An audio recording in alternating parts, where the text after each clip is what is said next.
Hey everyone. Okay, so hopefully this will be the last try. This is going to be a combo video of a audiobook haul, a OWL Readathon challenge discussion, and my Dewey's 24-hour Readathon participation announcement / TBR. I'm going to talk about the Readathon first and incorporate my OWL challenges discussion because they kind of go together, and then I will do the haul at the end, because before I ended up talking about the haul first, and that was such a long ramble that I ran out of time for the Deweys. So anyway, okay, how I'm doing with my OWL challenges so far. How I'm doing with my overall reading so far for the month is not great, but I think I will be able to end up completing about seven challenges, 7 of the exams for the Readathon, for the OWL Readathon. So far, I've done arithmancy. I read Henry IV Part 2 by William Shakespeare, and arithmancy was just read a book with a number in the title, so I've got that covered.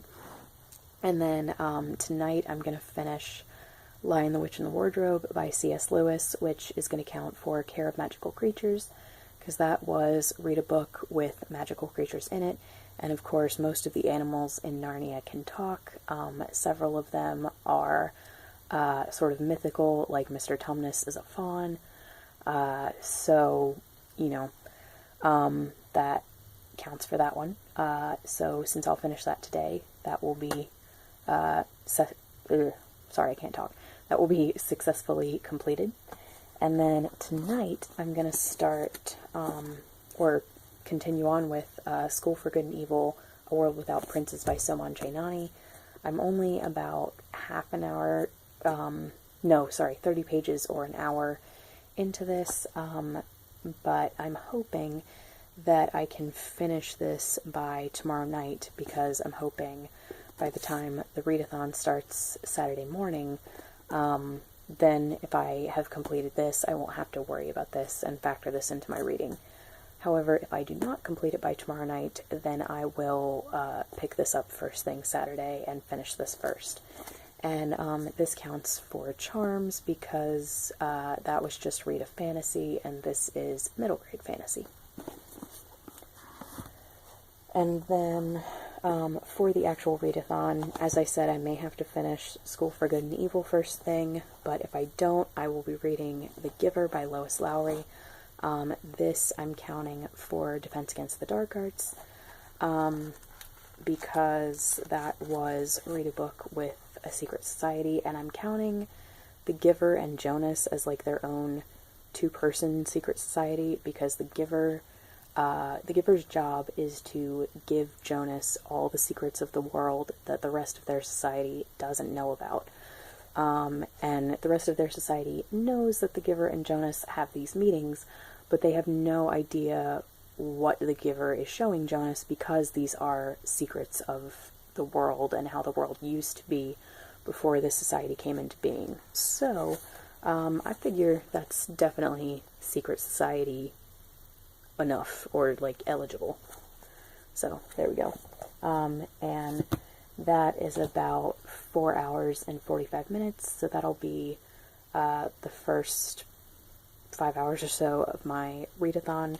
And I don't know if I mentioned, but the Readathon for me starts at 8 o'clock in the morning, and how I've arranged my reading is I'm going to finish most of some smaller books, and then concentrate on one bigger book for the rest of the Readathon. And that way, if I don't finish it and I have to finish it on Sunday, then that's fine, because I don't want to pressure myself into not sleeping on Saturday night. Basically, if I get a second win Saturday night, like I'm so into this book that I have to finish it, then I will, but otherwise, I do want to allow myself to sleep.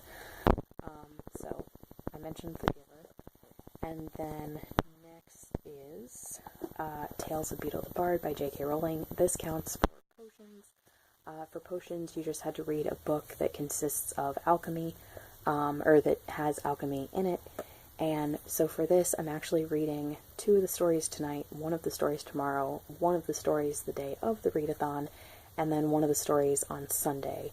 And I think for Saturday I will read Tale of the Three Brothers, even though if I read these in order, that would actually be Sunday. But I don't know if this whole book counts for alchemy, but Tale of the Three Brothers definitely does because of the Resurrection Stone. So, yes, very excited for this one, because it's a reread and I love it. Next is Old Possum's Book of Practical Cats by T.S. Eliot. This is what I am reading for Transfiguration exam, or for that exam, because that was read a book that consists of Transfiguration, has Transfiguration in it, or read a book with cats on the cover. So I have the book with cats on the cover, because of McGonagall, since she's the professor of Transfiguration and she can transfigure herself into a cat. And yeah, very excited about this one, and this shouldn't take me long at all. I think this will take me like an hour, maybe, because it's like 56 pages and has a lot of pictures. So, very much looking forward to this one. And then I may also then on Sunday watch the Andrew Lloyd Webber musical, since that is adapted from this. We'll see. And then, last but not least, I have A Great and Terrible Beauty by Libba Bray. This is counting for divination because the main character, Gemma Doyle, actually has visions of the future. So, it's perfect, and I've wanted to reread this for quite a while now, so this is a good Kickstarter for rereading this and the second book in the series, Rebel Angels. And so the audio for this is about 11 hours and 20 minutes, and so I don't think I will finish during the readathon, but who knows, maybe I will get a second wind Saturday night and really want to finish this. But if not, I'll just finish it sometime on Sunday. So I'm really excited about this one.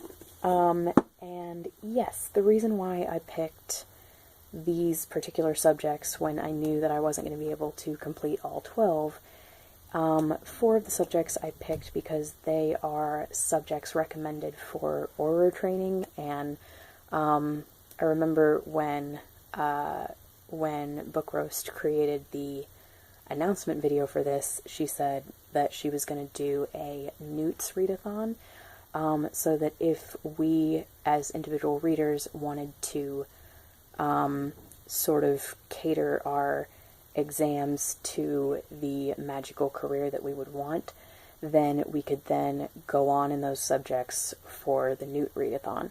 So the classes recommended for Auror training are Charms, Defense Against the Dark Arts, Transfiguration, and Potions.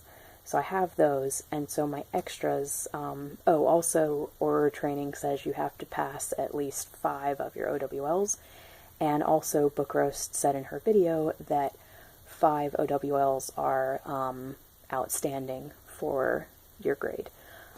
So my extras will be Arithmancy, which I've already completed, Care of Magical Creatures, which I'm halfway to completing, and then Divination. So yeah, I figure 7's pretty good. I was aiming for Hermione level with 11 or 12, but it just didn't happen. But yeah, 7 is still pretty awesome. And I'm just really excited about this, this readathon, because I'm going to get up hopefully at like 7:30 in the morning and make coffee and breakfast. And so, have that while I am listening to my audiobook, and then I'm going to make soup or something the day before so that I can have that for lunch and maybe even dinner, so that I can have, something quick, and hopefully I'll have like some good snacks and drinks throughout the day. So yeah, I'm really excited, and I'm hoping to also get my room clean maybe tomorrow, tonight or tomorrow, so that I can thoroughly enjoy this readathon on Saturday morning.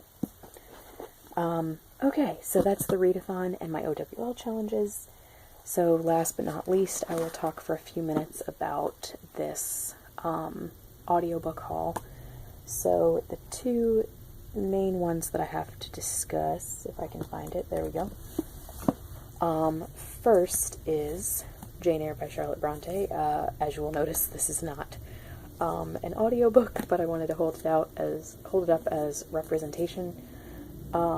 I got the BBC radio adaptation of Jane Eyre, and I think it's the most recent one, that has Tom Burke playing Mr. Rochester and Amanda Hale as Jane. I know Amanda Hale's name, but I don't know what I've seen her in, so I'll have to look her up after this video. But Tom Burke I've seen in a couple of things, and the main thing that I completely love him in is he plays Athos, or played Athos, in the BBC Musketeers show that I just completely love. It is one of my favorite UK shows, and probably my favorite adaptation of the book, even though I haven't read the book, so I mean, I know that it probably wasn't that accurate, but I just love the show. I'll say it's my favorite of the TV or film versions. And based on Tom Burke's portrayal of Athos and some of Athos's characteristics, I feel like Tom Burke is going to make an excellent Rochester. And just the little sample that I was able to listen to sounded awesome. It was mostly Tom Burke talking as Rochester, because it was a really intense scene between Rochester and Jane, but it was mostly his dialogue, so that was just awesome, and I'm really excited, and I'm going to listen to that after I reread the book via this copy and listening to the Tandy Newton narration that is an Audible exclusive that I've owned for like 2 years, so it's about time I get to it. So yes, very excited for that. And also, this particular radio adaptation was highly recommended by 2 different people, so that made me even more excited to get to it. And next is Evelina by Frances Burney. Again, a physical copy as a representation. But I was browsing on Audible, and I just wanted to see if they had like any audio version of this. And one of the 2 that they had, oh my gosh, I'm so excited about it. It is narrated by Jeffrey Palmer, Fenty Williams, and Judi Dench. And I don't think I know Fenty Williams. I'll have to look her up and see what she's been in, because her face kind of looks familiar. But I love, especially Judi Dench, but both Judi Dench and Jeffrey Palmer, because they are in one of my favorite, I'm trying to figure out if it's my favorite, it's not my favorite, but it's one of my favorite BBC sitcoms called As Time Goes By. It's from the, I want to say late 80s, early 90s, and the 2 of them play a couple in their 50s who are reunited and rekindle their romance from like 30 years before, and it is so sweet and hilarious, and I love it. I watch it with my grandmother, so the fact that those 2 are 2 of the main narrators of this just made me so excited to read it. So, and I've really wanted to read this for a while anyway, so this is definitely on my list for this year now. And I know that in my previous book haul video that I talked about, I actually mentioned getting Dance to the Music of Time, the 4th movement, and then I actually ended up returning it because I thought that there was a different audiobook that I wanted, which was an audio of Wives and Daughters, so I got that instead, since I knew that I wouldn't need 4th movement for quite a while, because it's not till, we're not reading it until November, I think, so I knew by then I would probably have renewed Audible and could just use a different credit to get it. But then I found out that Hoopla actually has like 5 different versions of the audio of Wives and Daughters, including the one that I got. So I ended up returning, first I returned Fourth Movement, then I bought Wives and Daughters, then I returned Wives and Daughters because I realized the library had it. So I now have a credit that I'm trying to figure out, like, what to do with it, because I'm trying to stop making rash purchasing decisions on Audible, because it just leads me to returning something and then getting something else. So I really don't want them to get mad at me, so I'm like, okay, sit and think about this for a while before you actually spend this credit. So we will see what I do with that. But anyway, I'm now rambling. So thank you so much for watching. Let me know what you think of